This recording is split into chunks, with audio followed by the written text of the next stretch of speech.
Hi, everybody. Welcome to the Museum of Glass. Today we have a guest artist, Sonya Clark. Where is she's just right over there? She is. Yeah, there you go. Sonya is not a glass artist by trade. She works mostly in textiles, but we've invited her here to work with our team of glass blowers.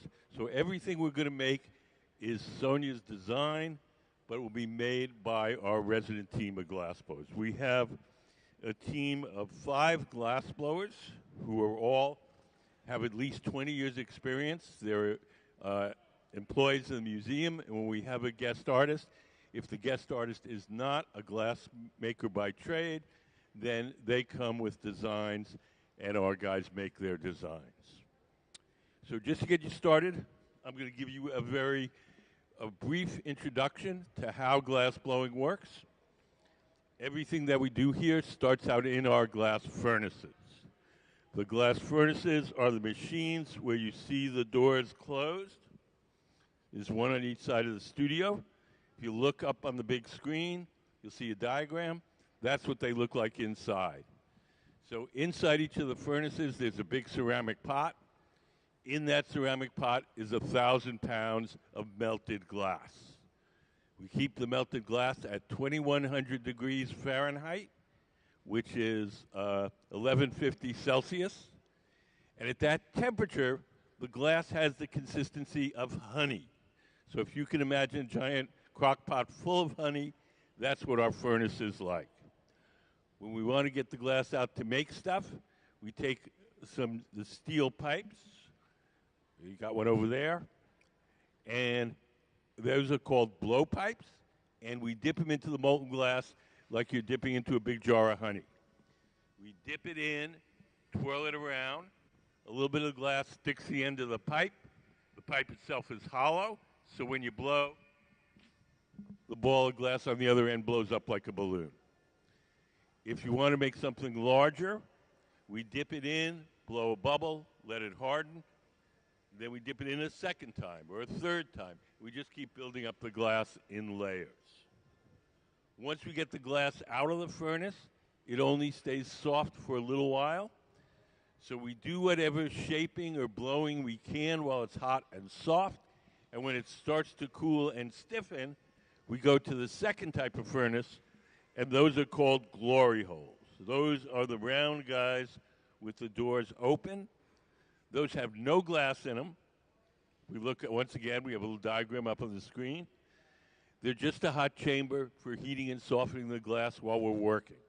If you've ever seen anybody work at a forge, making swords or horseshoes, they take the metal, put it in the fire, soften it. They work on it a little bit with a hammer, and they put it in the fire and soften it again. That's the same kind of routine you're going to see here with the glass. All the glass in the furnaces is clear glass. We buy colored glass separately, and when we want to make a colored object, we blow a bubble of clear glass from the big furnace, we heat up a chunk of colored glass, and then we coat that initial bubble with red or blue or green, whatever color we want. We have a little video to show you how we do that. It's called a color overlay. Can we play color overlay?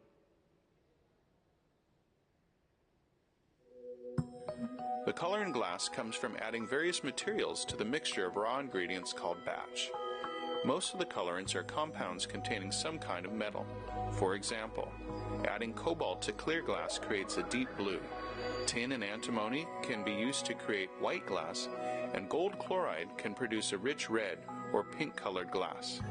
Colored glass is melted in furnaces, just like clear glass, and then is usually rolled into bars for storage and easy application.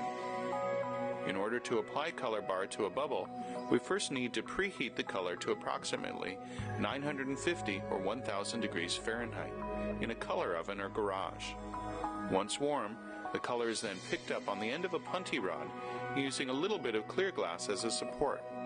The color is then heated in the 2300 degree glory hole to soften it and make it malleable, while another artist creates a small bubble of clear glass on a blowpipe. Once warm, the color is dropped over the clear bubble, and then using a variety of hand tools or the steel marver, the color is rolled back over the clear in an even layer. This process is called dropping color, or creating a color overlay. Depending on the project, that bubble is then usually gathered over with clear glass and blown into the final form.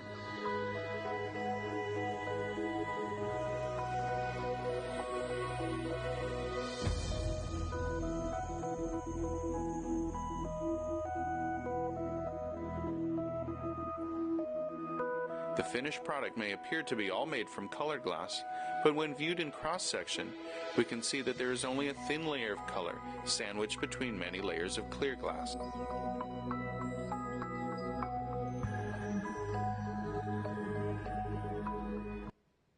Okay, so the reason that we color the glass in that manner is so that we can have any color of glass we want anytime we want. If we filled the furnace with blue glass, we could only make blue things. If we coat each piece individually, we can coat it with red or blue or green, whatever our fancy is. So that's why we do it in that manner. So we're going to be making another one of these eyeball sculptures. You see the big white balls? So they're open at the top, and then we're going to make these kind of iris lids, like the iris colored part of your eye. And they'll fit in there, and the pupil, the dark spot in the middle of your eye, that'll be clear, so you can look inside. And our guest artist is going to put various things inside all these eyeball sculptures. So right now, Sarah, over on the left, has just put some white glass over her clear bubble, and she's going to smear it until it entirely coats the original bubble.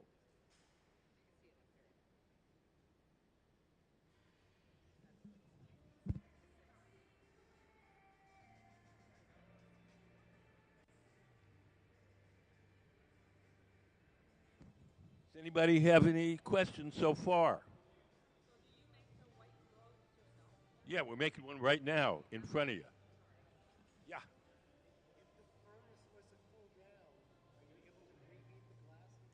If the furnace was to cool down, could we reheat the glass? The answer is no.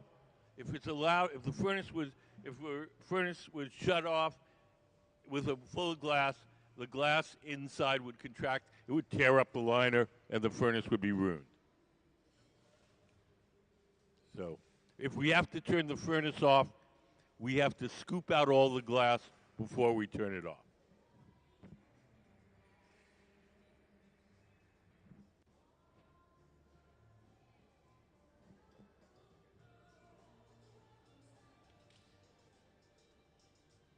Somebody have a question over here?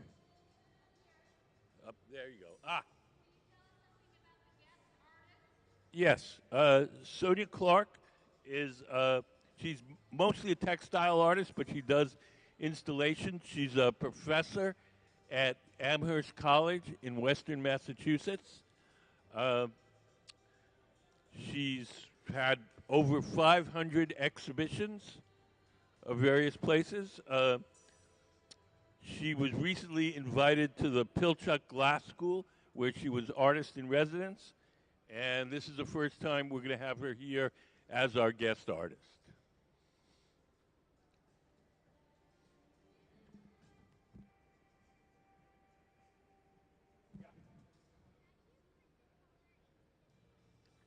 Well, the color in glass comes from, you have to put the color in when you first cook it up from scratch. So you take the raw ingredients of the glass and you add some kind of metal. Cobalt makes it blue, chromium makes it green, a little bit of gold makes it a beautiful ruby red. And you have to cook all those things together, and then you get colored glass.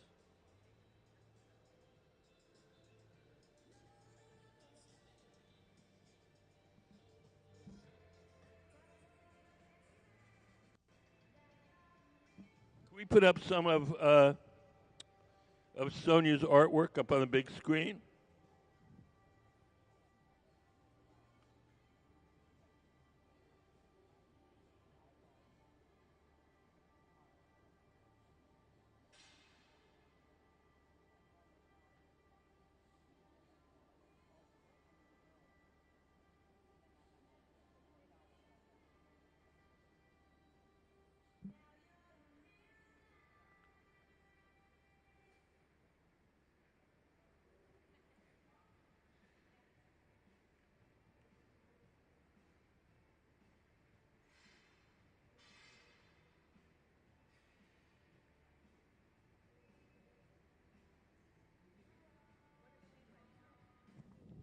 What is she laying out? She's laying out little mosaic tiles of glass called Murini, Murrine, and we're going to use that to make the handle of a magnifying glass. But so it's the Murini are, we make a rod of colored glass that has a pattern. Can we put up Murini chop chop? Let's see, I'll show you. It's easy to show you with a diagram. So we make a rod of colored glass that has a pattern that goes all the way through it. And then we chop off little slices, and we use those slices like mosaic tiles. And so she's laying out the mosaic pattern now.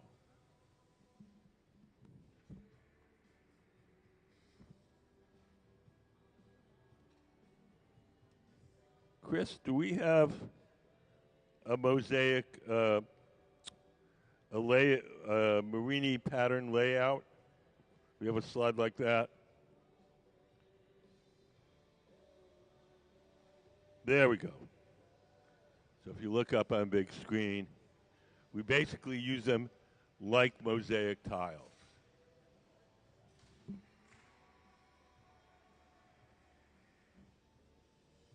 Thank you.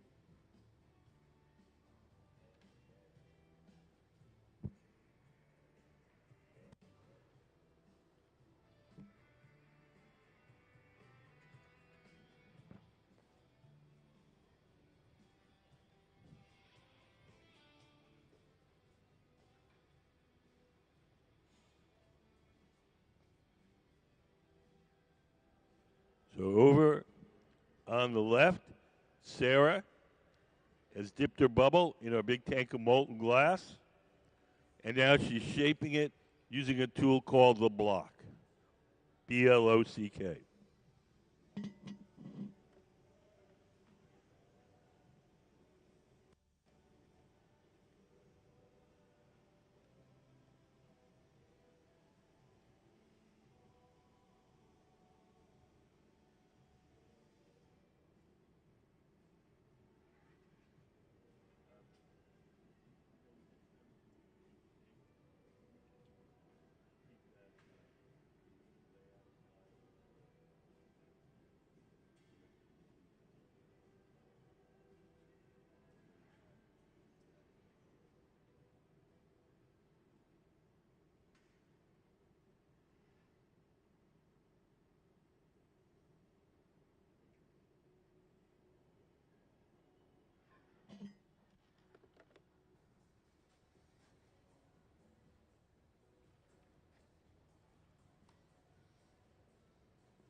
So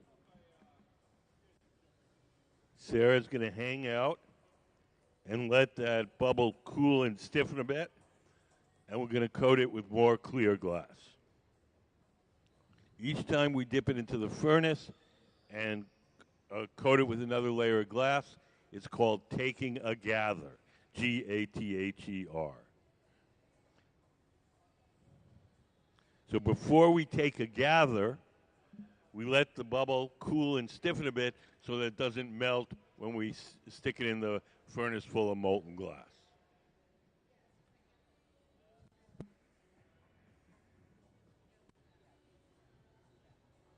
So we've made a bubble of clear glass. We've coated it with white. That's the color overlay. Now we're putting several layers of clear over that so we have enough substance to make a big ball like you see there.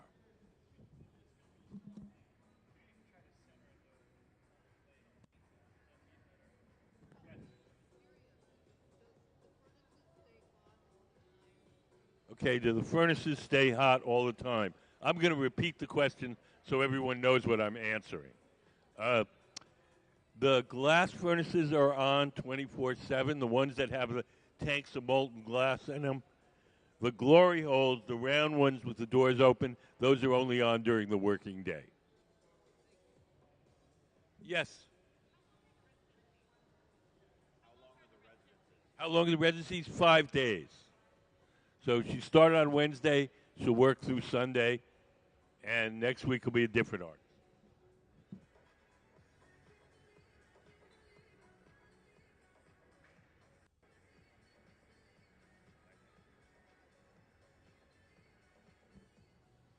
So Sarah's once again blocking that bubble. The block, the tool that she's using, is made out of wood. It's stored in a bucket of water. As long as the wood is wet, the tool doesn't burn, and it doesn't leave any marks as she shapes the glass.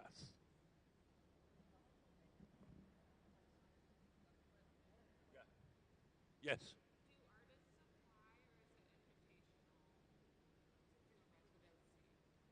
Both. Does the artist apply, or do they? Are they an invitation? Most of the artists, I think, we have are invitation, are by invitation, but we also keep some slots open for people who would make proposals and want to apply here. We partner with a school called the Pilchuck Glass School, about 80 miles north of here. Very famous international glass school, and often they bring people from Japan or Sweden or whatever to teach there, and so sometimes we'll have them there and also down here at the museum. And that's the case for Sonya. She was at Pilchuck being an artist in residence. Now she's here being an artist in residence.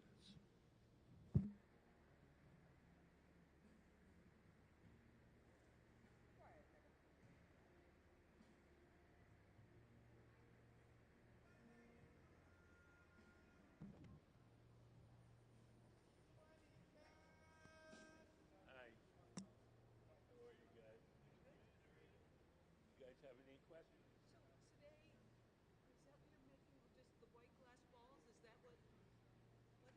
That's what we're making right now. She wants to have 6 of them. We only have 4. Six.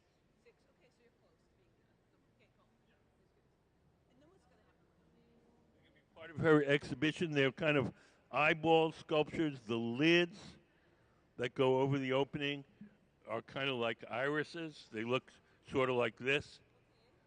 So it's kind of like a whole thing's a big eyeball. And she made the pupils clear so you can look inside and see different objects inside the big eyeball sculpture.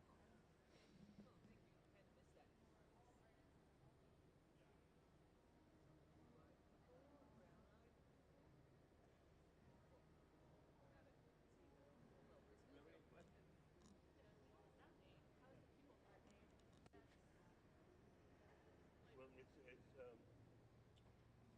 cut out of a sheet of glass, and the imagery is a glass decal, like a ceramic decal. So the decal is printed in ceramic colors rather than in ink, and so it stands up to the temperatures of the glass. And we're gonna. These are the blank ones. We're gonna make some after we finish making the eyeball sculptures.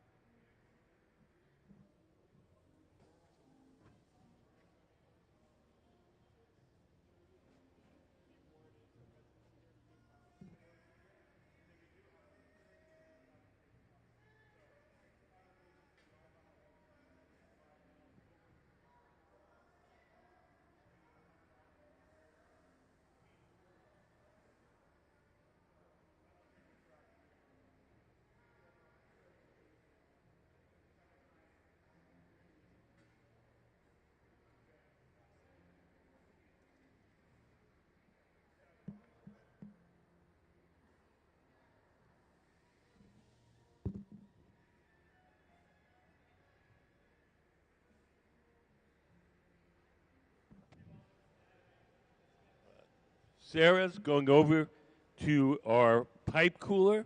There's a steel trough over there.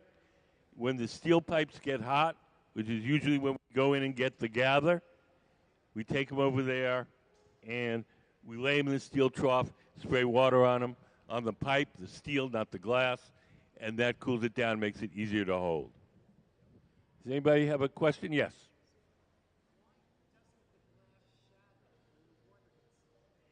We're not spraying water on the glass. We're spraying it on the metal pipe. The ladle is empty. There's no water in that ladle. It's empty. The wood is wet, damp. We use it empty, and the dampness on the wood just turns to steam and goes away.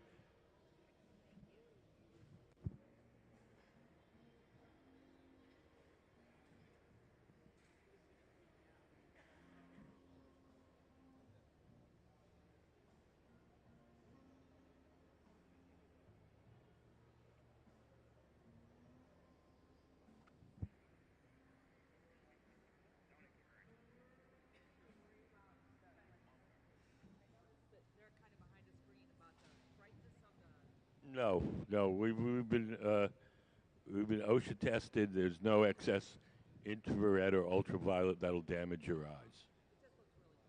It is bright, but you get used to it, and there's nothing there that can hurt you.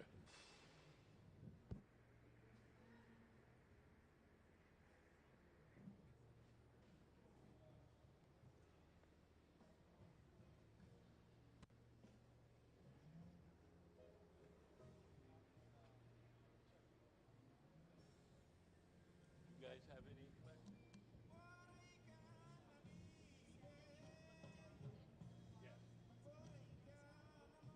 She's going to put various things. I think she's going to put these glass flowers that she's making. I don't think she's completely decided. The show is 4 years away. It's going to be 2028 at the Gardner, Isabel Stewart Gardner Museum in Boston.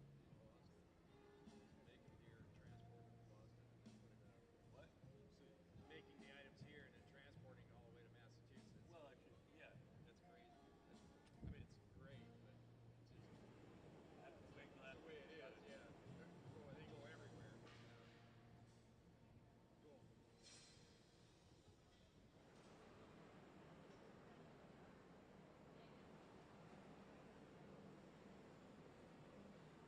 So now Sarah's heating up the glass in the glory hole, and she's going to bring it to Ben, sitting at the workbench. That's Ben Cobb.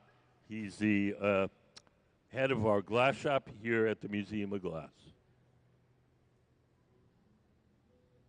He's taking a tool called the jacks and squeezing the glass and making a sharp crease in it. That sharp crease is the place we'll be able to break the glass away from the metal pipe once we're done shaping.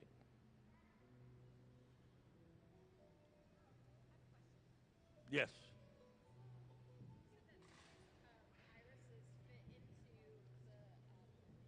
The eyeball, yes. We measure them. So we'll take a measurement off that opening with the calipers, and then when we're the iris, we compare that to the measurement.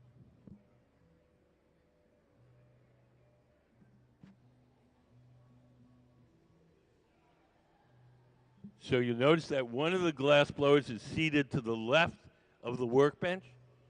He's the guy that's blowing. He's blowing through that steel tube and inflating the glass as Ben, sitting at the bench, shapes it. This arrangement, where one person blows while the other one shapes it, is very typical of the Venetian style of glass blowing.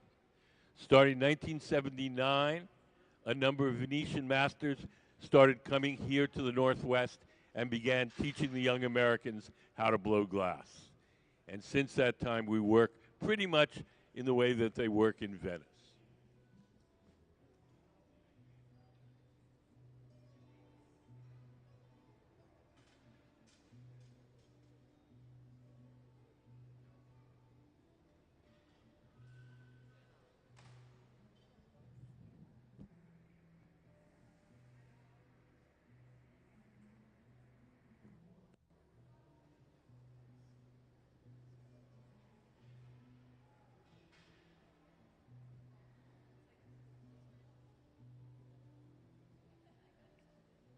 If you watch Ben shaping the glass, there's a gray pad in his hand. That gray pad is just folded up ordinary newspaper soaked in water. Just everyday ordinary newspaper. As long as it's wet, the paper doesn't burn too much, and it doesn't leave any marks as we shape the glass. Can we put up the newspaper photo?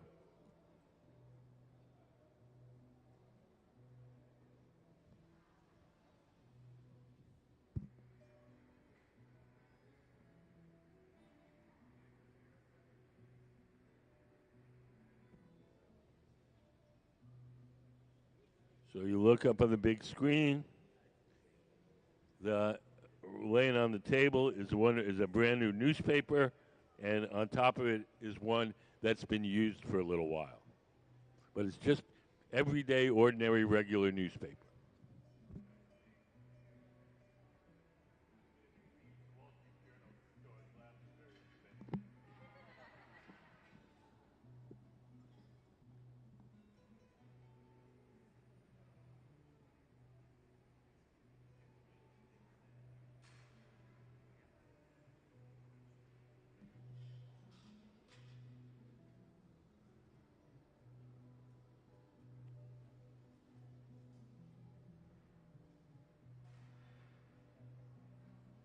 So the next thing we're going to do is we're going to transfer this globe, this bubble, from the rod it's on now, the blowpipe, to a second steel rod called the punty, P-U-N-T-Y. Gabe, on the far left, is preparing the punty. Gabe is the man with the hat. Yes.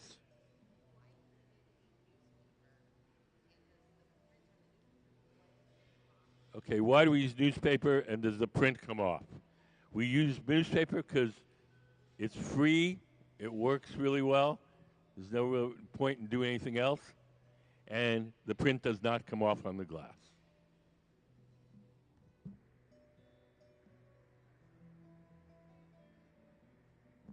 Yes.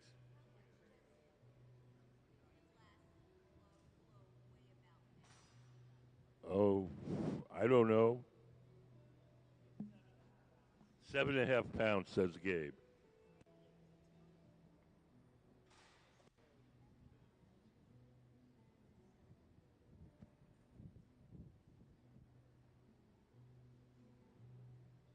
So we've attached the punty, the second steel rod, to the bottom. We're going to warm the top up a little. That makes it break cleaner. We'll take the tweezers, dip them in water, drip some water where we want it to break, give the pipe a tap, and off it comes.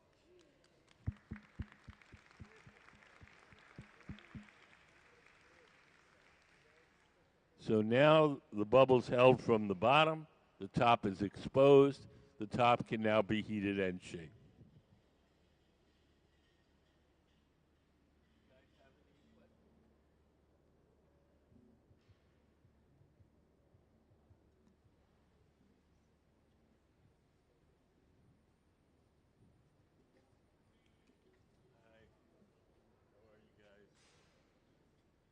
Do you guys have any questions?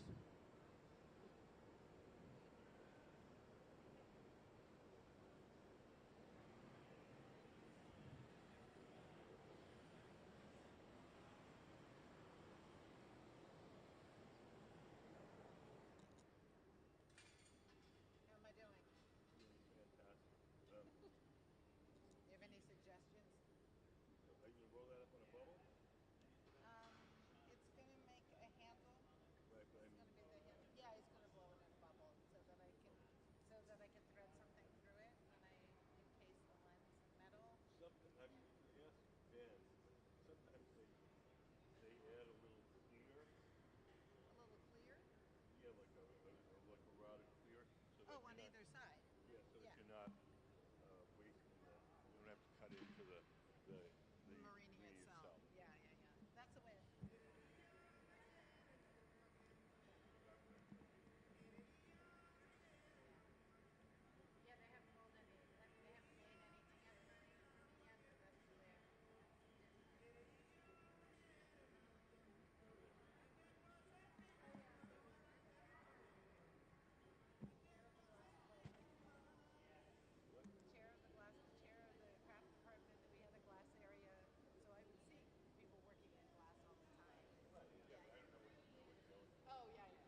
So now Ben's going to stretch out the glass at the top.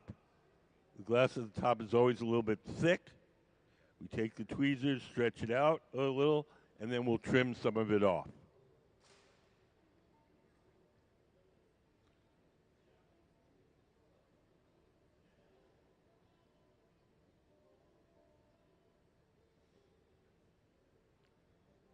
When the glass is hot, you can cut it with a scissors.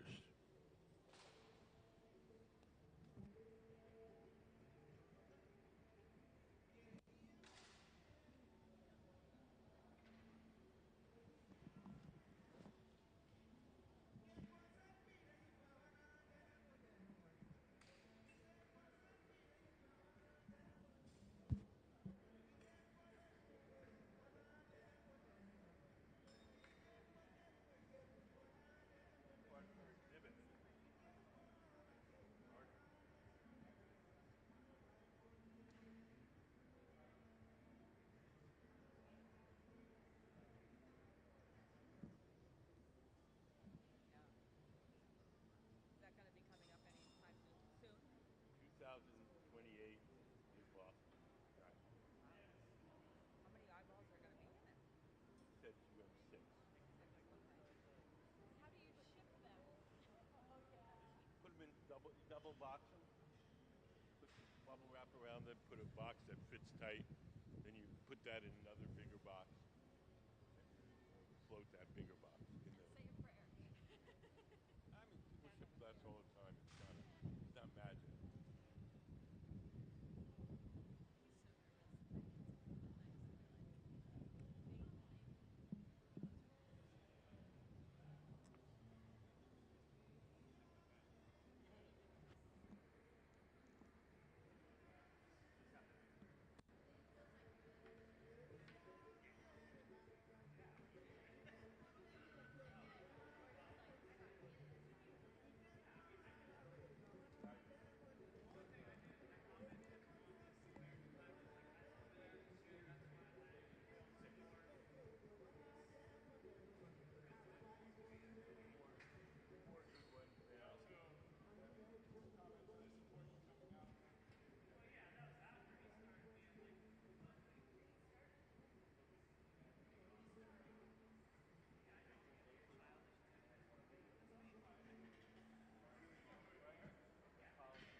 When we finally take that off the metal pole, we're going to purposely leave a little extra glass attached to the bottom so that we don't take some of the bubble out from it. And then that little nub of glass gets ground and polished so it's like it was ever.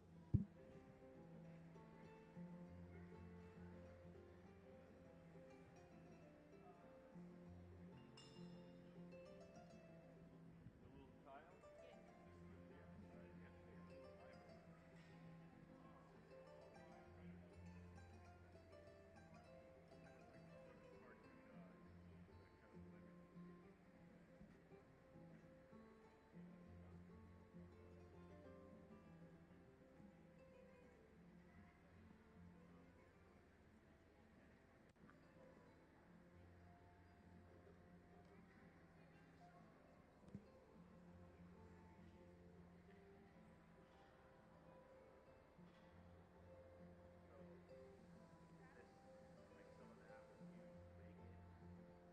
You have nothing to do with it.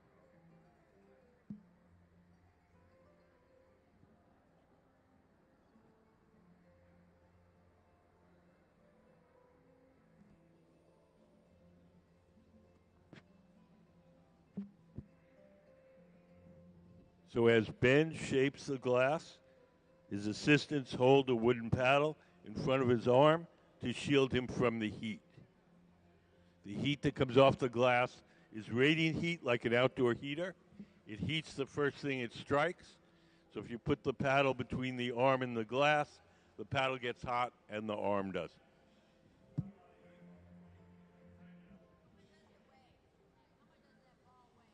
7.5 pounds. That's what Gabe says.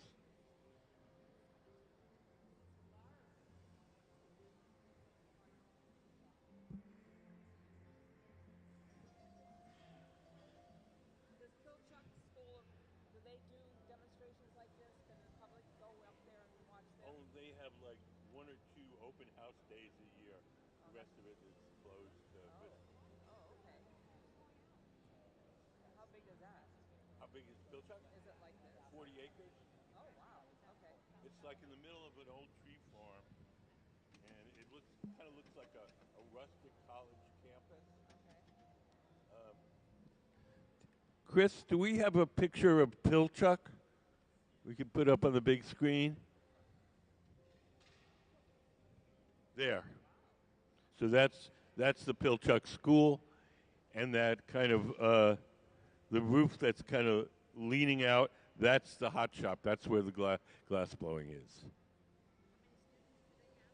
They usually have 50 at a time. Yes. You go up there and you work for 2-3 weeks with a master glass maker of some sort, engraver, a blower, whatever.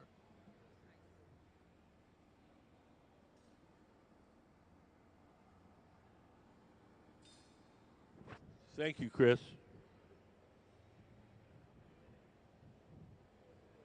One of the main patrons of Pilchuck is the Hauberg family, and they're half of Weyerhaeuser, the big plywood and paper company. And so it's on their tree. And Tulili just happened to, did he form the school, right? Yes, he was the principal. He made the proposal to the Hauberg, and they, lent him land. I don't know what the monetary arrangement is, but so yeah. That's awesome. Really. And so 1970. It's been there since 1971. nice. And are you a glass blower then too? I used to be. I've taught at Pilchuck, I don't know, half a dozen times. You run out of hot air? What? Ran out of hot. I never ran out of hot air. Actually, I don't like to talk that much. It's odd that I have this job.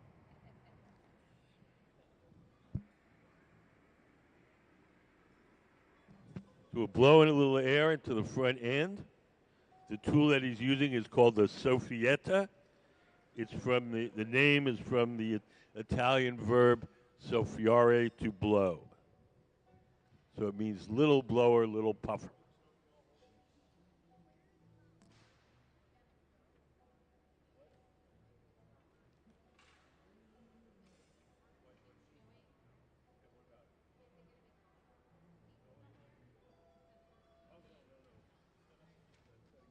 That's for he's going to make some magnifying glasses, and the Marini is for the handle of the magnifying glass. I thought they were gonna roll it on.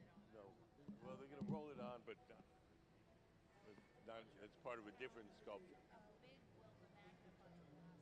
Not that big, I think so.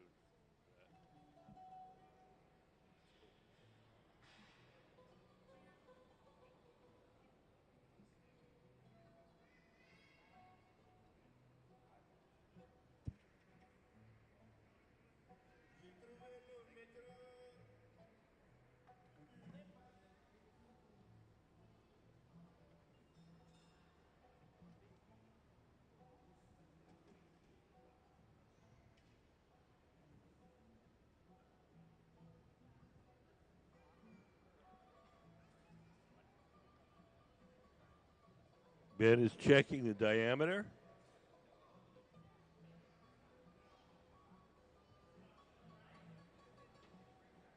I think we're almost done with this. Everything that we make here has to be cooled slowly or it'll break. The slow cooling process is called annealing, Annealing. So we'll take this off that metal rod. We'll place it in one of these big black ovens. We'll cool it down very slowly overnight. So we keep these ovens at a constant temperature all day long. We place all the objects we make during the day in there, and then at night it has a little computerized thermostat that automatically slowly turns the temperature down to room temperature. If we didn't do that, If we just put this on the table and let it cool on its own, it would cool too quickly and unevenly, and it would break.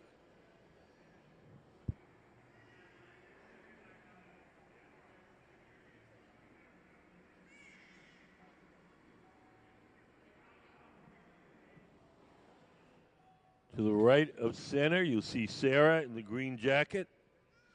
She's put on some Kevlar gloves. She's going to carry the eyeball to our annealing oven where it'll be cooled slowly overnight. Kevlar is a fire-resistant insulating material.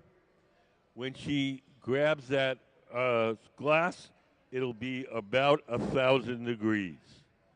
At that temperature, the glass will be hard, and we'll cool it very slowly overnight. So let's have a big hand for Sonya Clark and the Museum of Glass Hot Shop team, Gabe Feenan, Sarah Gilbert, and Ben Cobb.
A magnifying glass which will have a handle which will be all these little eyeballs.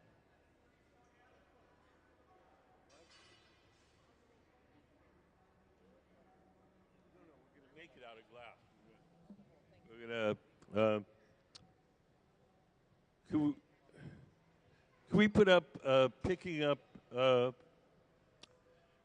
up Marini on a collar? Oh wait, just leave that up there for a second. Yeah, that's a good view. So she's laying out the pattern. And can we put up the drawing for Marini on a collar? Okay, so look up on the big screen. So we'll lay out that the pattern of tiles, of the Marini tiles. We'll heat it up so that they become a little soft. And then we'll give it a little squeeze so all the little tiles stick together. And then we'll roll it up into a tube, close the end of the tube. We'll have a bubble with the mosaic pattern in it.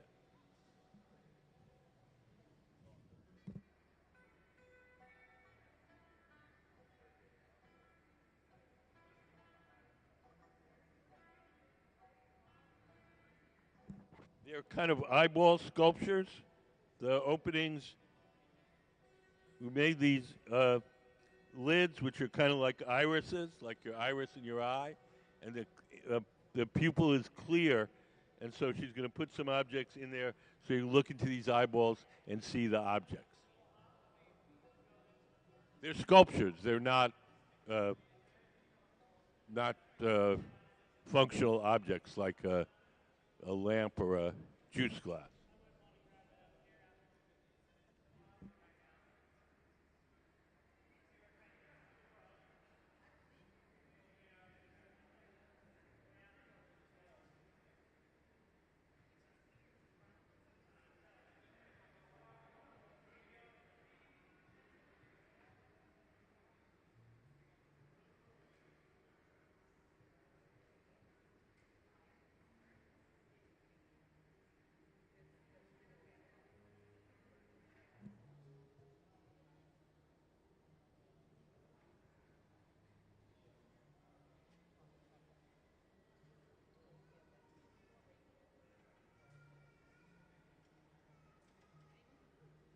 Thanks for coming in, guys.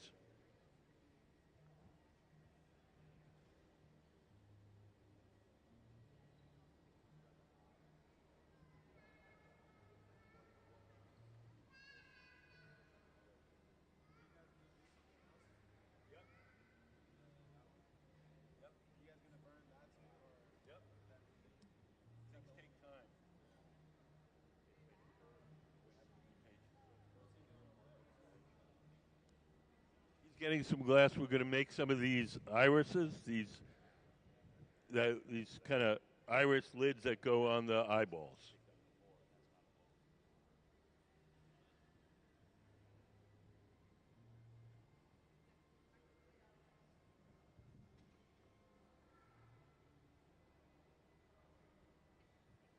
All glass looks orange when it's hot. The orange color that you're seeing is the glow from the heat, not the color of the glass. The glass that Gabe is preparing is clear glass. The orange that you're seeing is just the glow of the heat.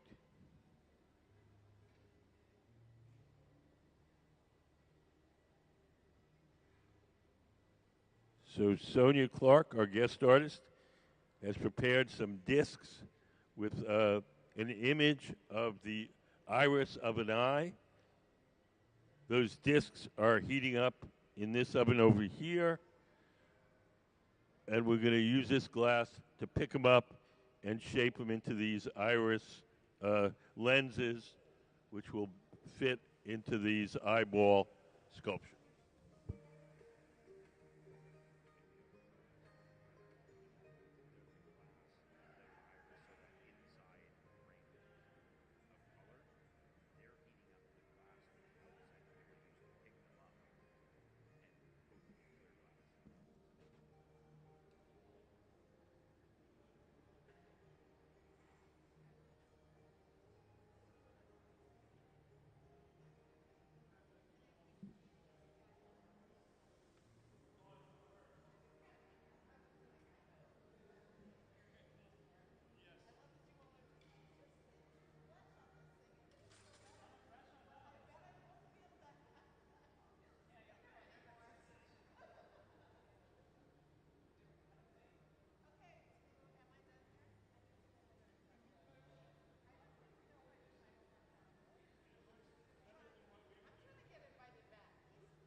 So Ben is flattening the end of that ball of glass.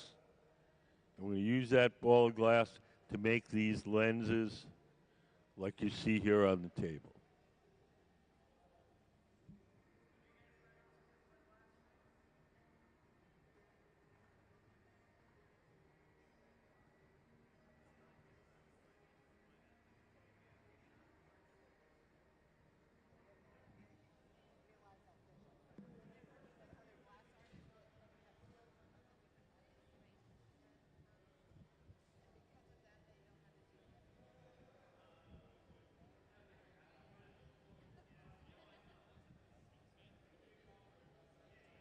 You guys have any questions?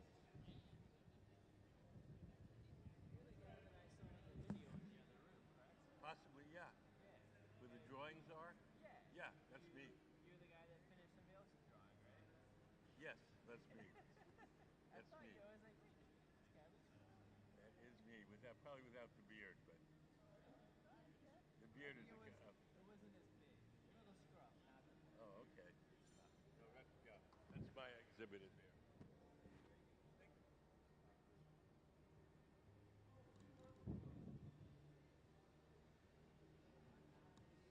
You guys have any questions?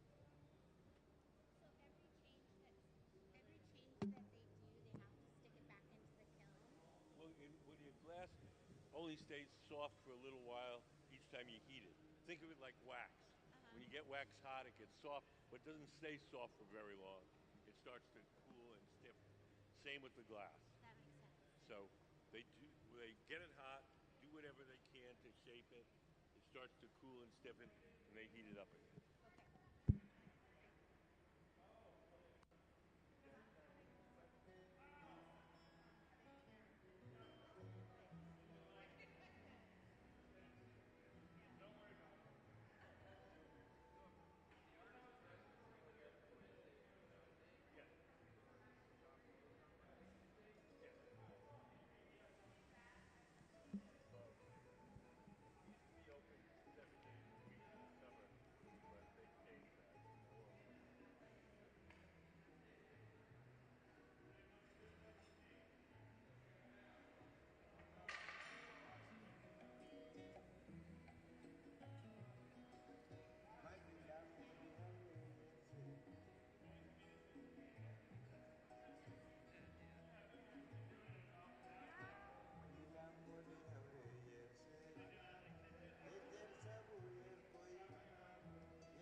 So we have the discs with the decal image of the iris, the colored part of your eye. We preheated them in that kiln over there, and now we're going to attach them to the glass for the lens.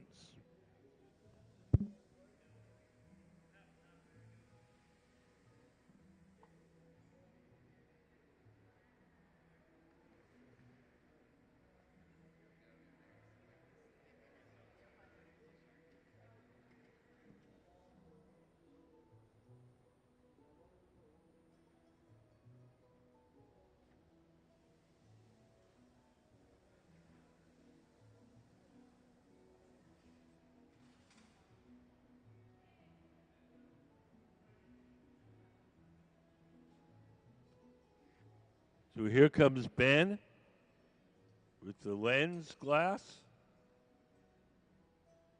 And we're going to pick up our sheet with the iris image on it.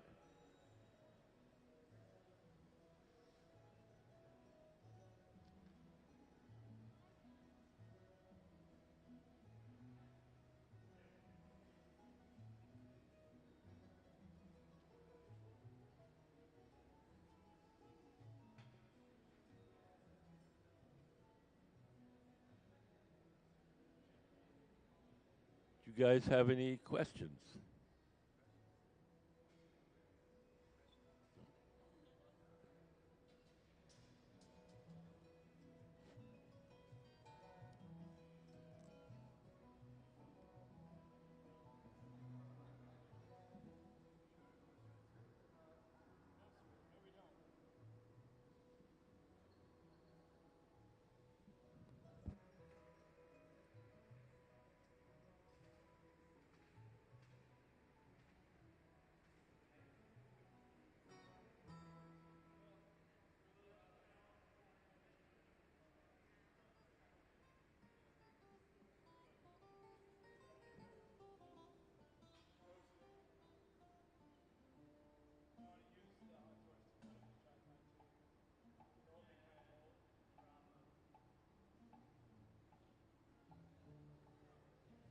If you're here with kids today, we have a special contest for kids 12 and under.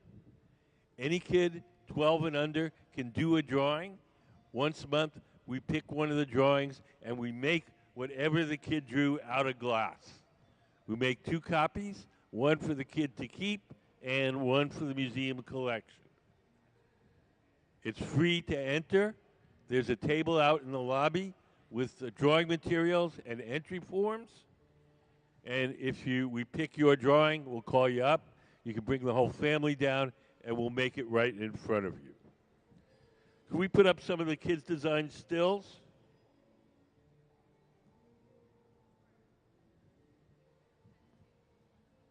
So if you look up on the big screen, these are some of the sculptures we made from the kids' drawings.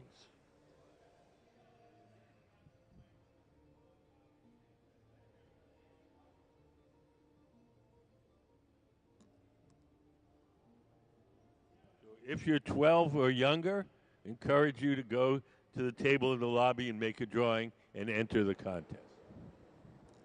It's called Kids Design Glass.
We have two ways in which we heat up the glass. Sometimes we heat it up in the big round ovens, the glory holes. Sometimes we heat it up with torches. When we heat it up with torches, like Ben is doing now, we can focus the heat in a particular place. When we put in the big round oven, it heats it more generally. When we need the heat just where exactly where we want it, then we use the torches.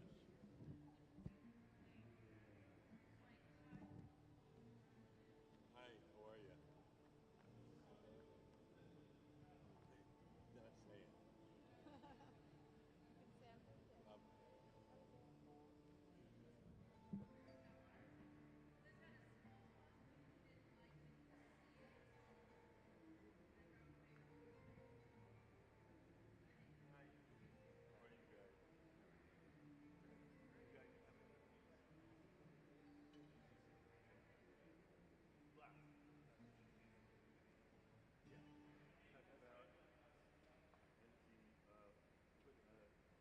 Glass enamel decal that has the image of the iris on it.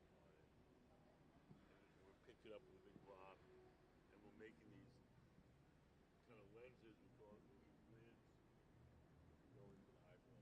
So what? Here's what she's doing. She's laying out a mosaic pattern for yet another thing we're going to make later on. That's what you're doing. Okay, that makes more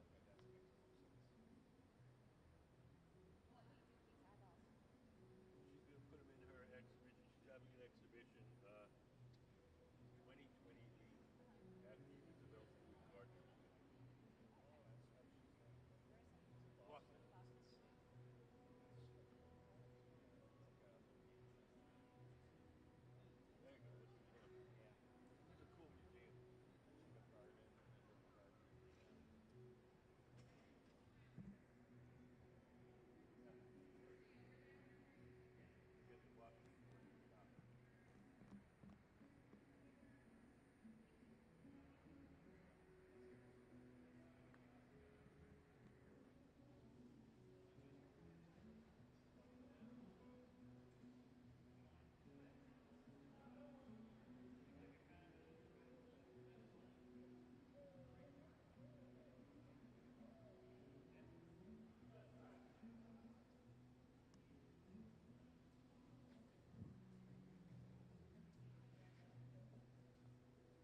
So we've added some glass to make a little stopper, so that when we put it into the eyeball thing, there's a part that goes down inside and steadies it. So it's not just sitting on top.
Does anybody have any questions?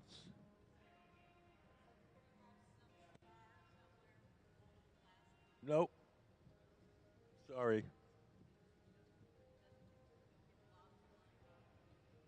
No, we get little burns sometimes, uh, like you might get in a kitchen.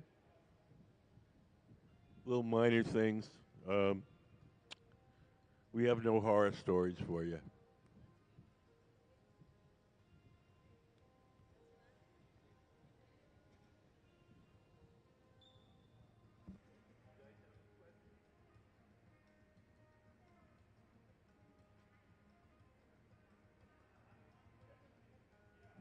Well, they're cutting off excess glass. And they're making like a little stopper that's going to go in the Okay. opening. Okay.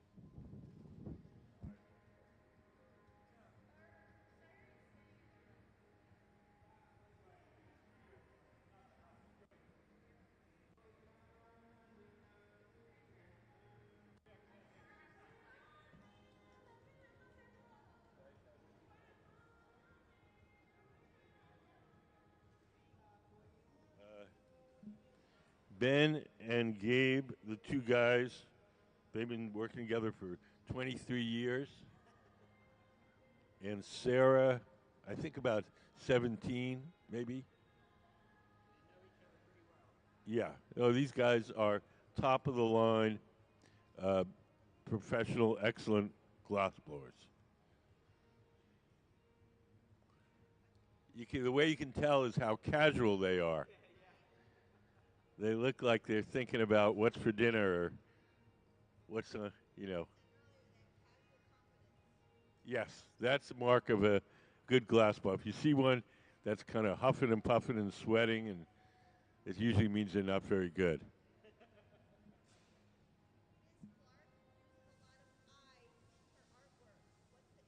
Um, no, this is a cool question for her, I think. Um, I haven't seen them, but we will ask Sonia. Sonia? Wait, where's Sonia? Sonia, someone was asking if you use a lot of eyes in your work. Just in the kind of the last two pieces, really. The last two pieces here or two pieces in general? Huge project that is in the video. Well, two things that are in the of my slides, which I haven't been paying attention if they've been seeing yet. But a big public art work that was in Philadelphia had huge eyes in the window of a public building, the Declaration House, where the Declaration of Independence was signed. Huge eyes there. That's in the videos, and then there's smaller works that are included. What video? You have a video of Not a video, sorry, in the slides of my work. Sorry, saying video Yeah. and then slides. No, I thought sometimes people will bring video.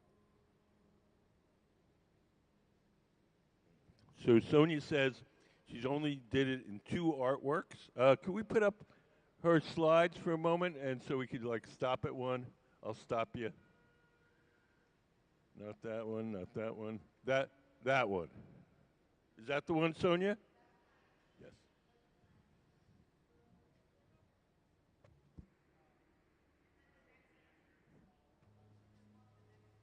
Yes, and the next. Can we put the next one on? That's just it. Not that one. Just the one slide.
using these paddles to smooth out the glass.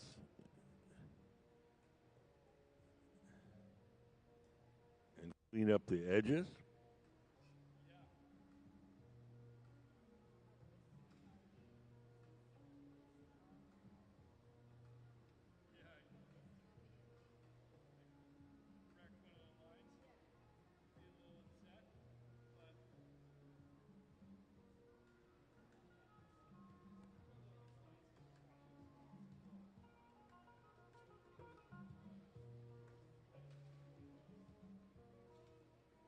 How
You're using those paddles to clean up the shape, make the edges nice, the bottom flat. Hi, how are you guys? Do you guys have any questions?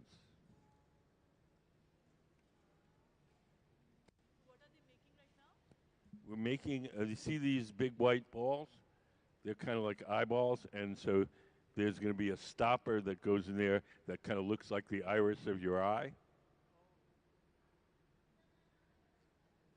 It's going to go in the opening at the top, so like a lid, sort of. No, it's going to be a sculpture. It's not a lamp.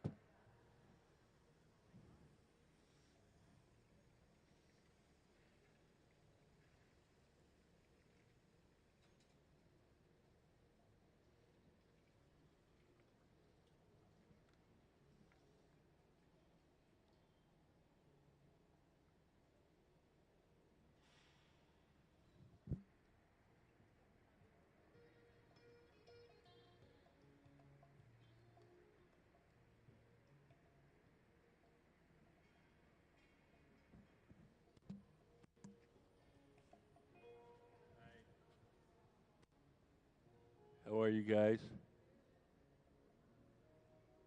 Do you guys have any questions? Do you guys have any questions? You guys have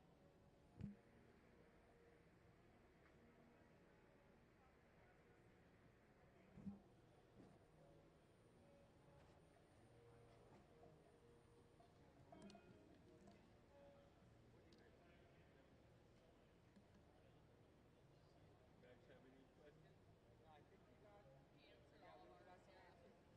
Do you know about the contest for kids? Yes. So anybody 12 and under can enter the contest. It's free. There's a table out in the lobby with drawing materials and entry forms. And once a month, we pick one of the drawings and we make whatever the kid drew out of class. We make two copies, one for kids to keep and one for museum collection. No, they don't have to be local. We've done it with kids from China, kids from France.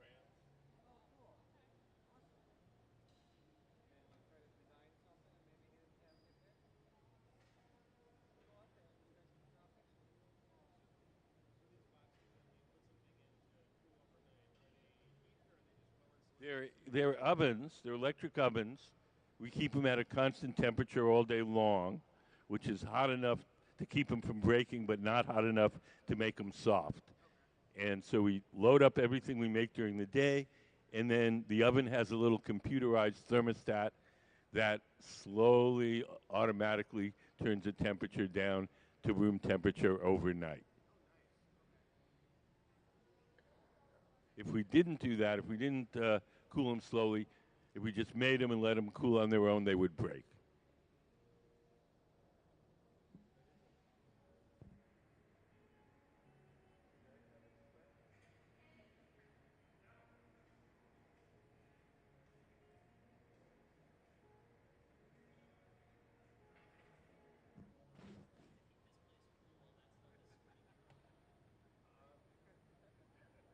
I mean, I don't know what that means. We don't have a meter or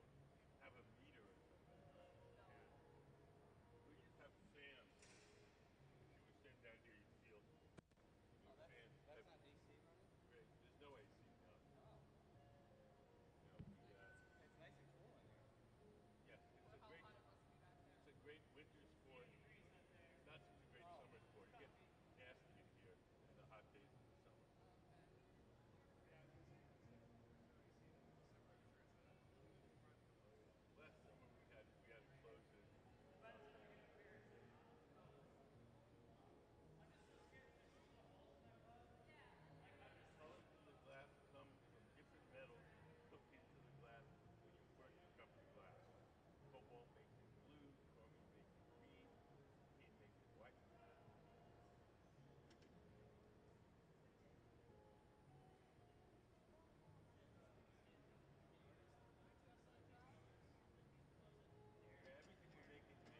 Sonya's design.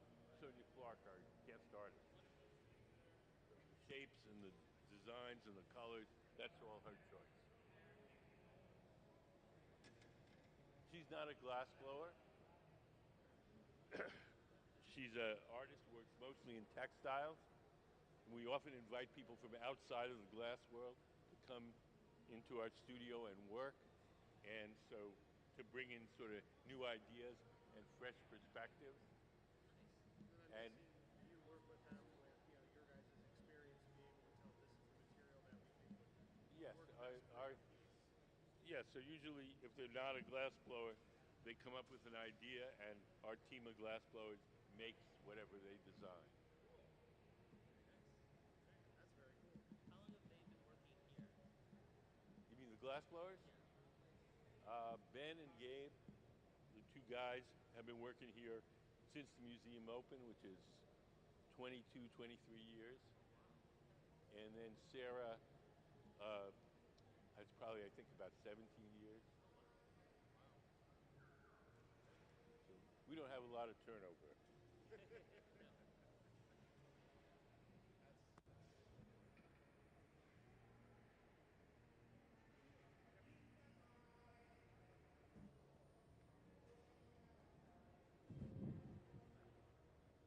Hi. It's good. How are you? Do you guys have any questions?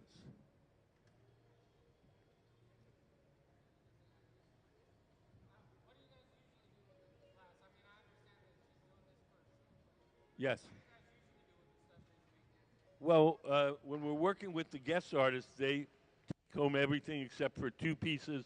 One they leave for our permanent collection, and one for our annual auction. And they take everything else home. When we're working just the team by itself, we make stuff for the store. We do commissions. We do stuff purely for demonstration. We do all sorts of things.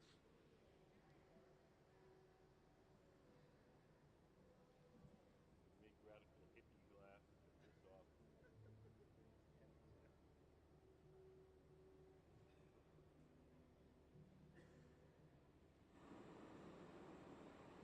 Getting a little mellow, Gabe.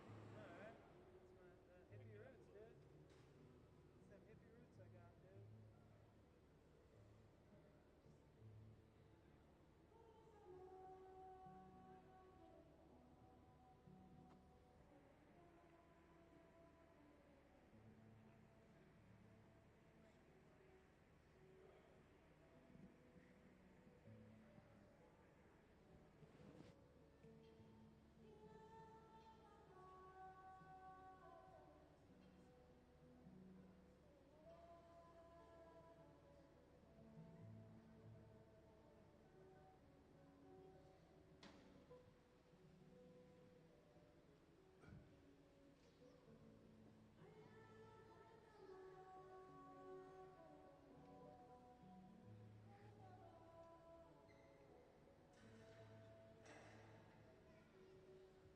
So Sarah's putting our discs with the iris pattern in to be preheated in that kiln.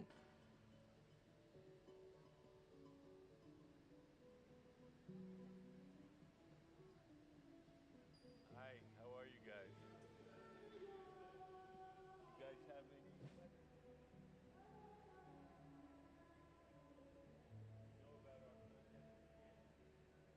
Any kid, 12 or younger, can do a drawing. One month to pick one of the drawings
So we're going to transfer this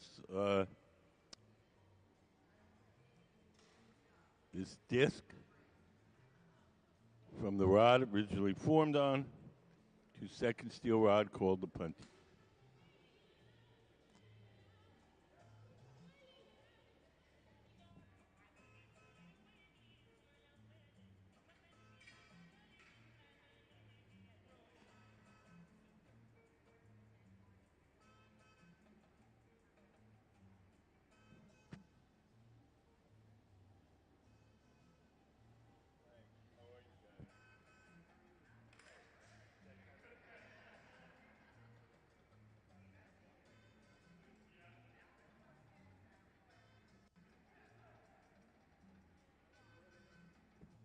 We're making these irises for these eyeball jars, and these are going to become the lids. So they have the pattern of an iris on there, and a little clear where the pupil is, so you can look inside. And the artist is going to put different things in these eyeball jars.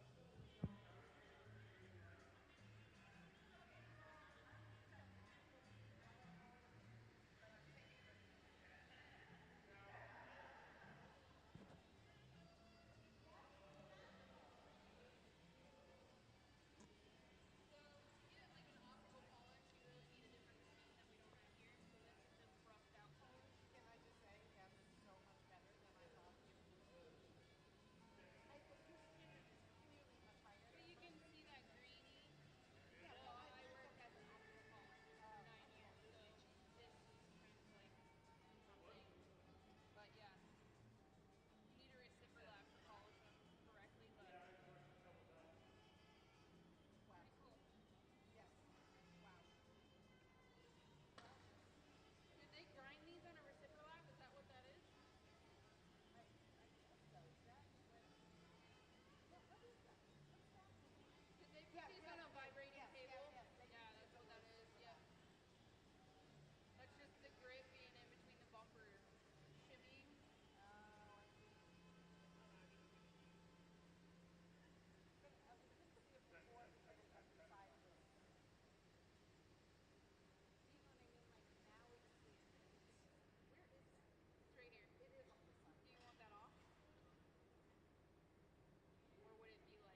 make some magnifying glasses, and we make the handle out of these mosaic tiles that have little eyes in them.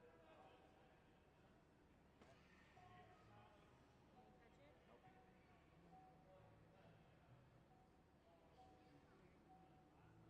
See the eyeball?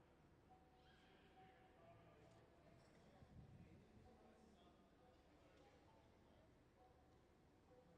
happen with the mosaic eyeballs?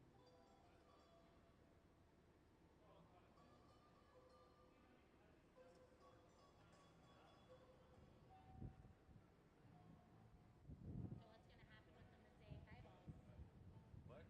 What is gonna happen with the eyeballs once they're all laid out? Oh, they're going to heat them up so they all stick together. They'll roll them up into a little tube, and it's going to be the handle of a magnifying glass with all these little eyes. You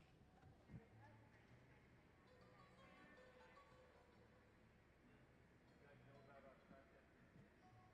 Oh, got it there. With all the eyeballs? The handle there? Yeah. This thing here? That's cool. Okay, I wanna go look over there. Yeah, when I met him, he had like FSA like sheer teeth on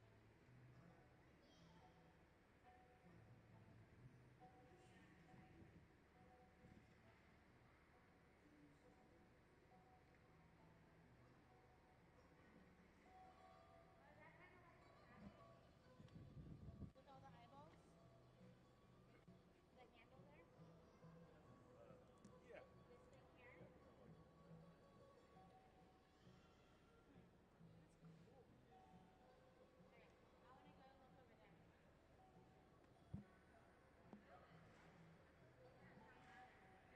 I guess it's like a big Pixar. This is Photoshop, I feel like. And then it's just like probably. I think the Photoshop is probably the 2 to 6. Yeah, like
right now I'm just like, man, this is slow. Right.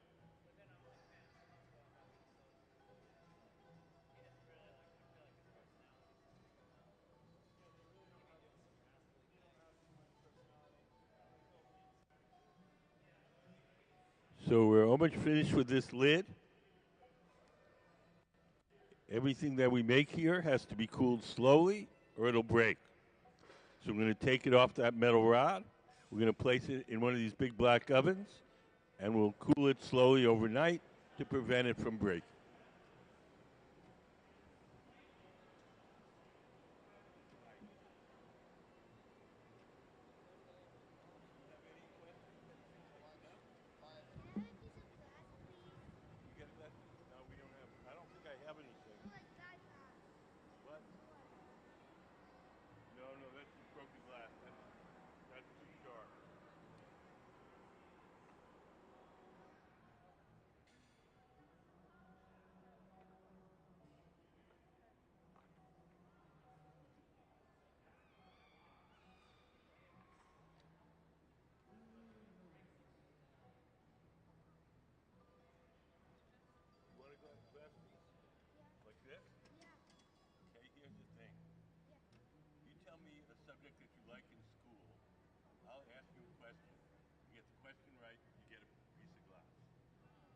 sound fair? Yeah. So tell me what your favorite subject in school is. It's art. Art? And what grade are you in? First, What grade? Okay. Can you tell me what color you make when you combine blue with red? blue is red. Yeah. Mix blue with red.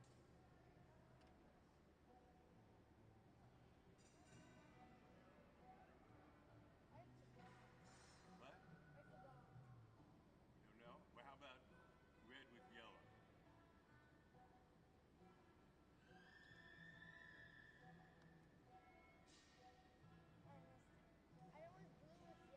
I know it's blue with yellow. What's blue with yellow? Green. Thank you. It's the same thing. You got to answer. What's your favorite subject, Charlie? Okay, you have to say it louder. I'm just sitting here.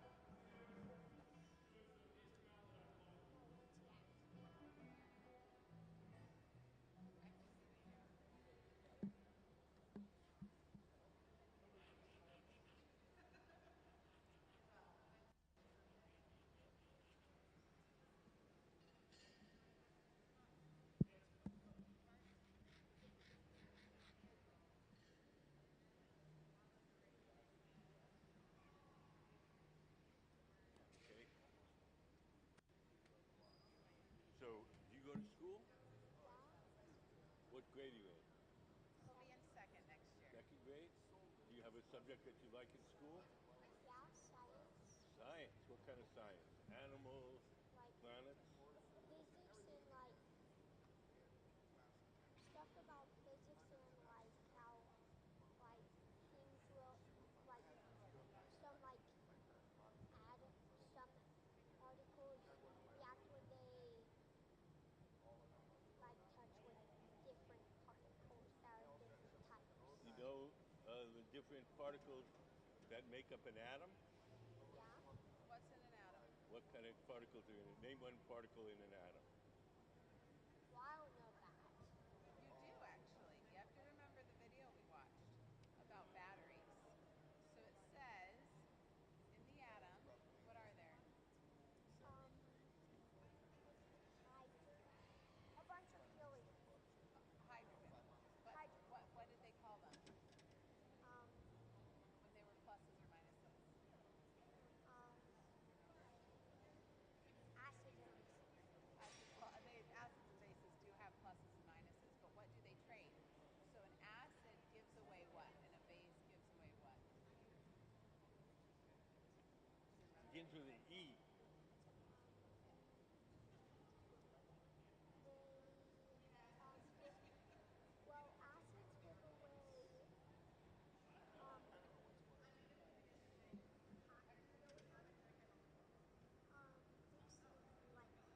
steel, Hydrogen. hydrogen. They distill them. Yeah. We call them ions if they're plus or minus.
month, and we make whatever the kid drew out of glass. We make two. How do we pick them? We just sit around and look at them, and we pick the coolest one. It's these guys pick them. These guys that are making the glass. Maybe they pick something they haven't made before, or something that. We pick the one that looks the coolest. If it has a good story with it, there's a little space on the entry form where you can write something about. Oh, they like this good story. So if there's a good story to go along with your drawing, that really helps. Well, I liked your story. You did a good story. Did you write something about your picture? What is the name like this? Okay. It's a water orb. It's like an orb, a sphere that has like purple and like tealish colors, and then like there's water colors. Great. He Okay. also asked me to crochet him an orb. Crochet you an orb? An orb. I'm like, just a ball? He's like, no, it's an orb. But yes, it's a ball, right? We've got to think about this. An orb is a very fancy ball. It's a very fancy ball. There you go. It's like a magic ball I know, yeah. that like catches like magic inside. That has like magic. That makes sense. I don't know if I can do that with the crochet. You'll have to do that with your imagination. So, What I'm saying is like I did it when he said like this. I think you do a great picture. So I'm But like curious. this would be impossible. Making it the like magic inside actually would like it does in the movie. That would be impossible. Yeah, I know. That's impossible. We talked about that Unless with the you crochet have one like a too. special type of glass that keeps the glass inside the movie. Yeah, maybe you could put lights inside it. Well, that was so tricky. That would be tricky. So when do they have to finish a piece while it's hot, or can they stop and reheat? Most of the time, we try to finish it all in one sitting. There's some techniques where we have to cool it down and then do something to it and then heat it back up. But we generally try to avoid it. Because Yes. they maybe Nope. it does something to the glass when it heats, cools and reheats. No, it's just you risk of breaking it Ah, that if makes you sense. reheat it. So we only do that when we really have to. That's fascinating. What kinds of things would require cooling and reheating it? Well, there's a technique called a graal, Graal. Oh, things got crazy. She's sleeping. She didn't want to play. Oh, her toe is sticking out. Whoa. Hey, Micah, do you see what they're doing? They just finished, look, she's been polishing these. So that one was all rough on the bottom. It wasn't shiny, and she polished it till it was shiny. She's incredible they can do that. He was telling me about something I This wanted could to do. almost be a ring if It there could was almost be a ring. My fingers aren't quite that big. yeah. What do you think? How do you think they got that piece of glass? What does it look like to you? Like maybe they messed up on something and then they had to cut it off, or like they like needed to like attach something and then cut it off for design. That would make sense. But the pieces could They're kind of cool. So you said there's a technique called a brawl. Yes, and so we blow a piece of glass with a layer of color on the outside, then we cool it down, and then we carve through the colored layer to make a design, then we heat that back up again and dip it in the molten glass, and the design is embedded in the wall Right. of the glass. That's cool. That makes sense. Man, so many ingenious ways they had to do different things, huh? Like you saw how they were making these eyeballs, how they made the design, added it into the glass. Were the designs of the eyeballs, are they also made out of glass? Yes,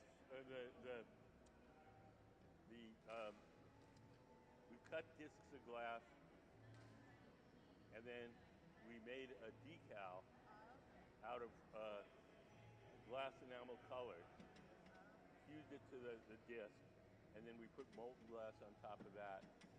To make them, yeah. And that's what we're making now. Are you ready to leave this place? You've been here for a while. Are you ready to come back? Okay. So where are you ordering food? You want to go? You don't have any more questions? Okay. Which is like so fast. Oh, thank you for being smart. That's your reward for being smart. For studying, huh? You like smart Go kids here. after, go after Micah. Go after Micah and I'll Oh, I see. think we already used them. Thank you.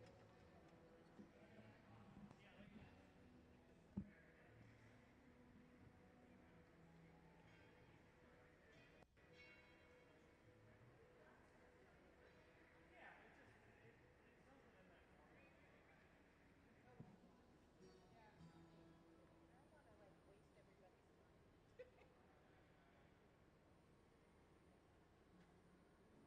time. So you're not here tomorrow, right? You're not. Yeah. I'll be working on Wednesday. Yeah, so I will be logged on Wednesday.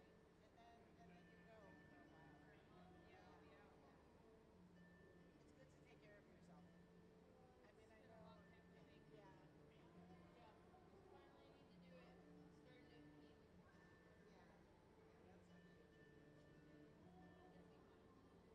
Yeah. Yeah, that's okay. It'll be fine. Yeah, they're gonna take good care of you. As good as new. Sarah has a new expo all that today. You got good deals. You're not gonna get hardware though, right? You're gonna get just to fix things. You're not getting hardware.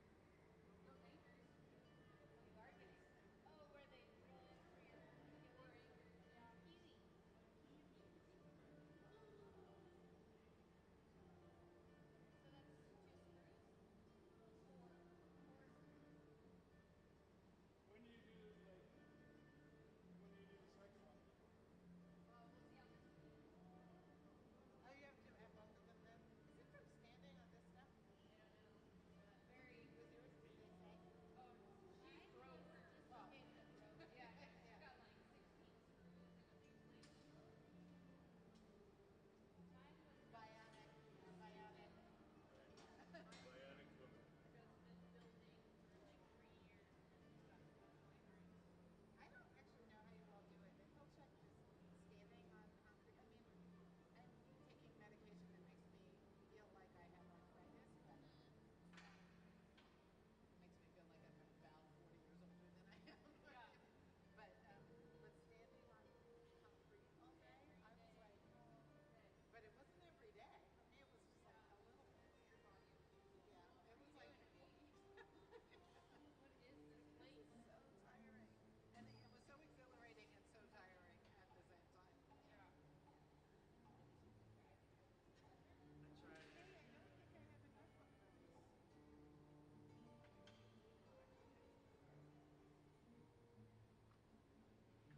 So we're heating up another one of the iris patterns. We have a disc of glass, and we've melted on a decal made of ceramic colors that has the pattern of a human iris. And we're going to pick it up on the disc of molten glass, melt it in, and make the lid for one of these eyeball jars.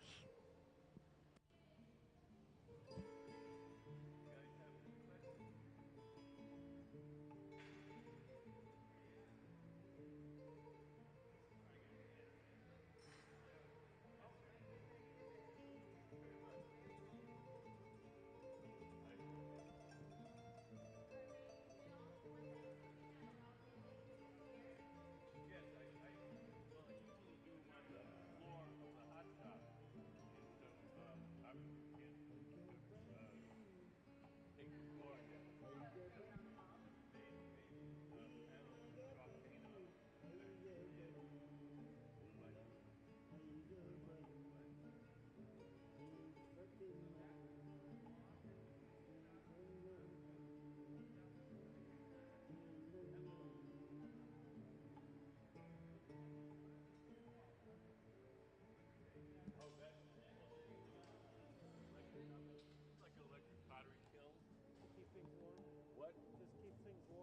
Yeah, well, usually it's for cooling things down. So we keep that at a constant temperature, place all the objects we make during the day in there, and then it has a little computerized thermostat that slowly turns the temperature down to room temperature overnight.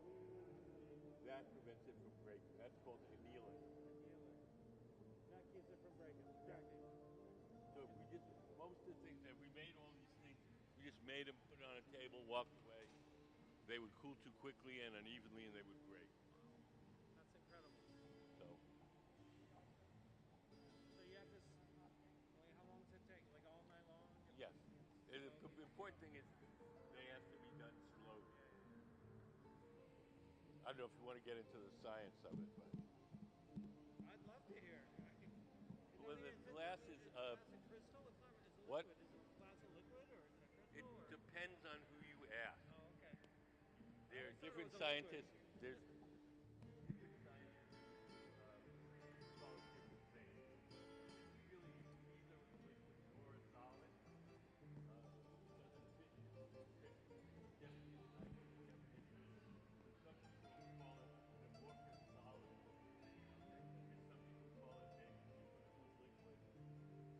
That's the only kind of liquid that sometimes flows in the shape that you make. Right, and this that's what we do that. Not every liquid, but it has the physical properties of a solid, but on a molecular level, it appears to be a liquid. In a standard solid, all the atoms are arranged in a pattern Lattice. Yeah. and a crystal, and so it acts like a solid, but on a molecular level, the atoms are all random, and like they would be in a liquid. Then why would it crack then if it's all random? How does it crack? I mean, I understand Well, why a solid. when they crack, there's nothing to stop it. So once it opens up, the crack just runs straight through. It's deeper and deeper. Okay, interesting. Yeah, different scientists have different opinions. Scientists, they all have different. It's really a matter of semantics, not of science.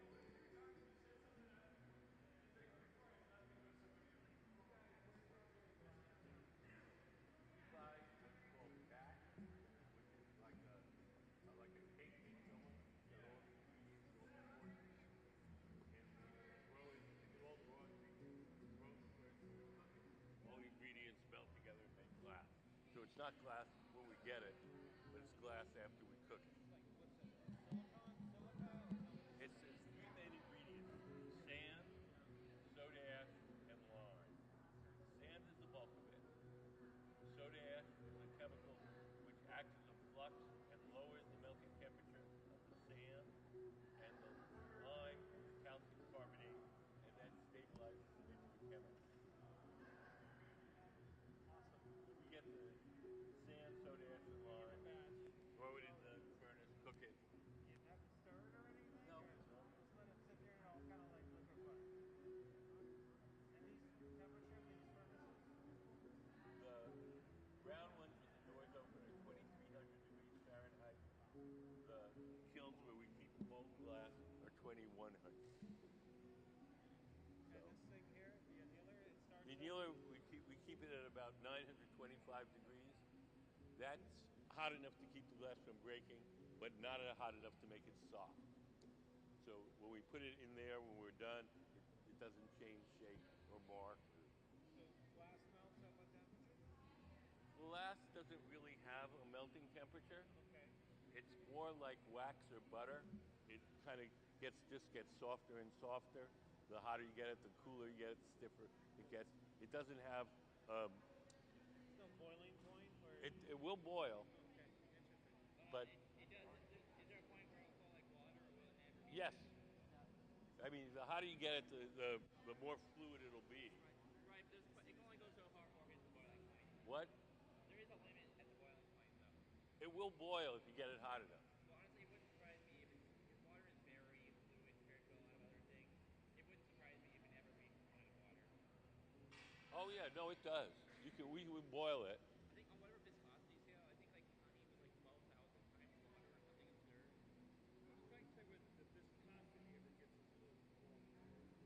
Yes, it does. If you get it hot enough. We keep it at 2100 degrees, which gives it viscosity is like honey. Has pretty much the same. When we're working with it, has the same viscosity as honey. Is there a gas form then? You know, like solid liquid gas, right? Where Right. It's all Yeah, just. but it's never gonna get that hot here. Well, No, I don't mean here. I mean, it, like you gas. I mean, glass could be in a gas form. yes, if you got it hot enough. Yeah, very interesting. All right, cool.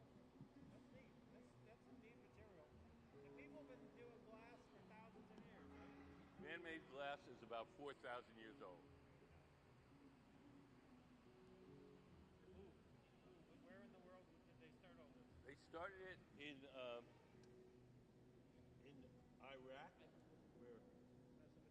yeah, Mesopotamia. Yeah, that's the earliest man-made glass that we know of. I mean, we date it by what we know. I mean, someone could find a piece of glass that's 6,000 years Change old everything, right? and change everything. But as far as we know at this point, What's it called? Electrum or something? When the lightning strikes the sand and it creates. fulgurites, when the lightning strikes the sand and melts it. It turns it into glass. So Yes. it's a natural glass that's old, right? I mean, Yeah, you can make glass just out of the sand with nothing else in it, but you'd have to get the furnace up to 3,000 degrees, and that's too hot for us. So we add the soda ash, the sodium, to lower it. that lowers the melting temperature, and then we have to stabilize. So if we made it just out of sand, we have to have a 3,000 degree furnace. If we made it out of sand and soda, we could make glass out of that, but that glass would be soluble in water. So if you put it, Like it would dissolve in water. yes, not immediately, but if you had a bottle of that type of glass, you put it on the shelf, It would leak. in about a month or something, it'd start to leak because the water would eat through it. And then the calcium carbonate, the lime, completes it chemically, so it's no longer susceptible to attack by water. So you can have biodegradable glass if you leave out the calcium carbonate. Oh yeah. Well, they make a glass called bioglass Yeah. that they use to make artificial bones, Then it dissolves. and it's so full of potassium and calcium that your body thinks it's real bone and will grow onto it. And as the bone grows onto it, the glass dissolves, and you're left with real bone where the glass was. Glass is pretty cool stuff. They use it sometimes if there's like a small piece of bone that's missing, say an accident victim or something. They fill it with this bioglass, and then the bone grows onto it, and eventually the glass dissolves, and you have real bone where the glass was. That's so cool. Thank you. That's awesome. Yeah, I mean, there's thousands of recipes of glass. There's a glass that they color with Prussian blue, which is an iron pigment. And if you shine a laser light on that glass, it turns into a magnet. And as soon as you turn the light off, it's no longer magnetic. That's incredible. So Just because the laser light excites something that. it excites the iron ions in the glass, and they line up, and you get a magnetic Like field. a strong night, like you could use that in electronics and in things like They that. could use it, and they're thinking about using it in computers for switching. Yeah. Like a transistor. Yeah. Interesting. I mean, why not, right?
was asking about the color. Is it just like a powder that goes onto it to make the color of these, or Color of these? Well, of these are clear. these irises over here?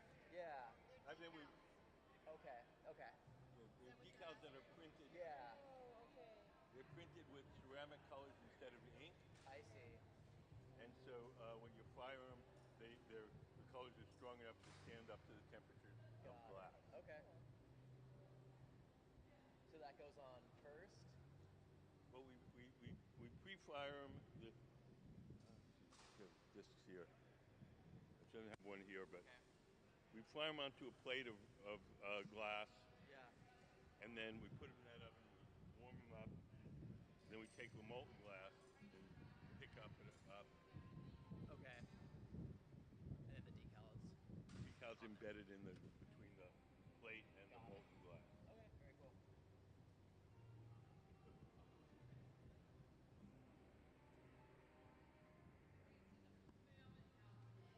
Oh, So here I it goes. designed them in Photoshop, Here's and then I sent them to the place that does the decals. Yeah. So I get the sheet of them, and then I cut them out. Okay.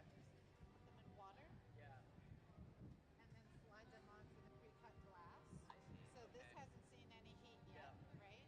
But then in the hot shop, when they put the lens on top of it, so when they fuse this on top, Yeah. that heats. I mean, they do warm this up because you have to temper the glass, right? Yeah. But it's really when the hot glass goes on it that it's like now the color is fused up. Okay. Well, that's really cool. I figured I had all the pieces of Oh yeah. parts I Thanks could for just show showing you. us. Thanks for showing us. That's our guest artist, Sonya Clark. Okay. So everything that gets made This is better than this. This is just a decal until we're ready.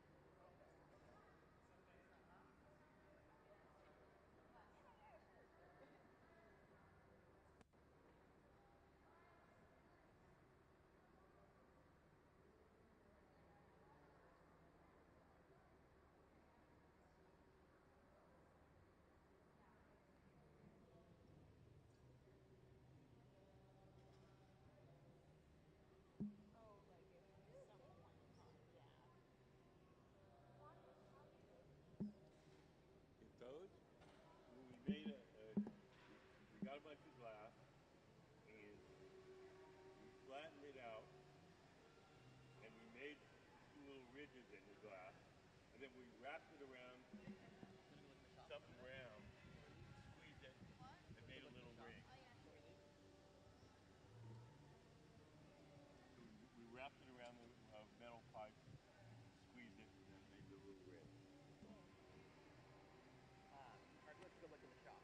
Okay. Before we leave. Okay.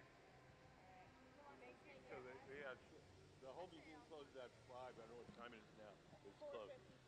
Oh, there you go.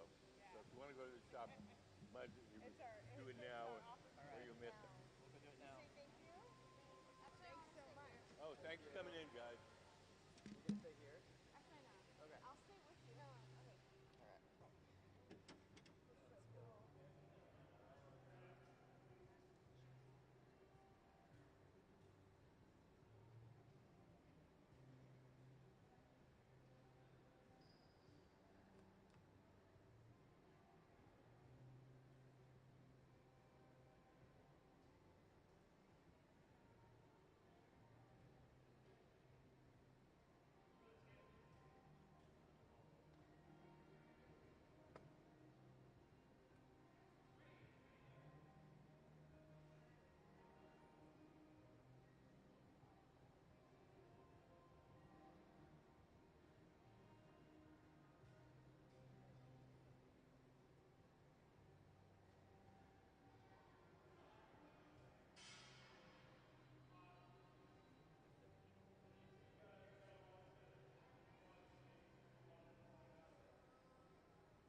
the person that we're talking about I for, know. yeah. We already discussed it. September would be better.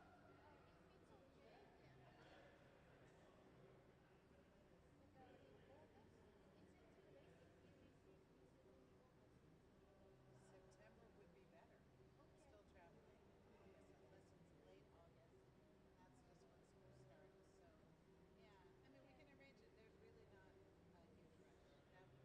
That would be fine. I'm going to be in Haystack in August, so.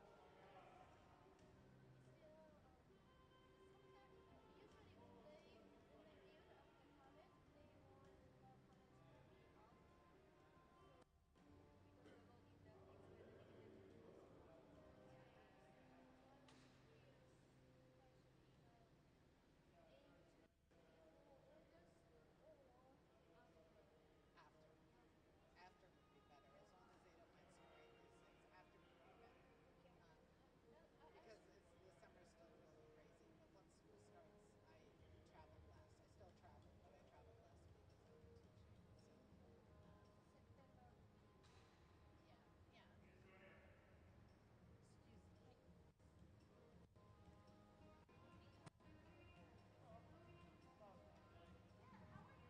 Excuse me. Because I really believe it's the optics. Yeah, yeah. There's something about the optics of that. Well, yeah, one of them really seems small. Like there was that brown one. Yeah. Something that's the optics. I That's think great. part of it is, yeah. Everything's good? Part of it's the optics. Yeah. So much. Yeah. The photographs that you want for on the 30th of the work. They don't have just my work, not the pieces that show. Okay, because I took some photos, but just with the cell phone. But okay, just our work. Yeah. Okay, gotcha. You'll do it. Okay. Did you see them? They're all downstairs in boxes. I have no photos. No, it's just photos of your own work. Oh. That's a yeah. I wasn't sure if she wanted both. I knew she wanted photos of her work. Okay, guys. The museum is closed as of 5. So, you want to speak here? I was wondering how those words were getting up there, but it's the Yeah, microphone. closed captioning, just like like on YouTube.